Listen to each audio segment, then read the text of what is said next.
अस्सलाम वालेकुम नाज़रीन। ड्रामा सीरियल शेर की आने वाली नेक्स्ट एपिसोड बहुत ज़्यादा दिलचस्प होने वाली है। फजर जो शेर को बचाने के लिए अब अपनी चाची समरा को फ़ोन करेगी, उसे बुलाएगी, उसे सारी बात बताएगी कि किस तरह से उसका भाई बदर शेर को पागल बनाना चाहता है और उसे ख़त्म कर देना चाहता है ताकि उसकी जायदाद हासिल कर सके। समरा जो अपने भतीजे शेर से बहुत मोहब्बत करती है, फजर की बातें सुनकर बहुत ज़्यादा परेशान हो जाती है। उसे कहती है कि मैं वापस आने की पूरी कोशिश करती हूँ। इस तरह से अब वो अपने बेटे और शोहर को सारी बात बताएगी कि मैं अपने भतीजे को बचाने की खातिर वापस जाना चाहती हूँ, जिस पर अब उसका बेटा और शोहर भी उसे नहीं रोकेंगे और सभी लोग ही वापस पाकिस्तान आ जाएंगे।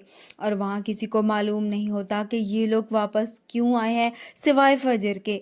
फजर की चाची अब जाकर फजर से मिलती है, उसे कहती है कि मुझे तो यकीन नहीं हो रहा कि एक ही माँ की औलाद में इतना बड़ा फ़र्क कैसे आ सकता है। सारी जिंदगी मेरे बड़े भाई राइस ने रिश्तों को जोड़े रखा, मगर अब बदर भाई जायदाद की खातिर उसके ही बेटे को मारना चाहता है।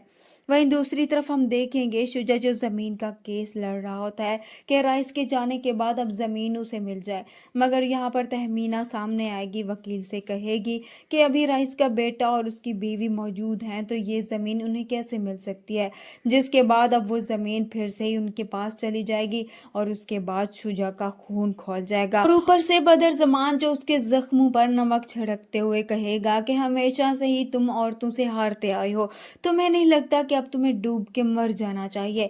जिसके बाद शुजा घर वापस आएगा तो उसकी बहन उसके पास आएगी और अब अपने भाई को तहमीना के खिलाफ भड़काते हुए कहेगी कि मुझे पता चला है कि फजर तहमीना के बेटे की देखभाल कर रही है और अगर आप चाहें तो फजर के जरिए से उसकी सारी अकड़ खाक में मिला सकते हैं, क्योंकि फजर उसके बेटे को जब ख़त्म करेगी तो तहमीना का सारा गुरूर ही ख़त्म हो जाएगा।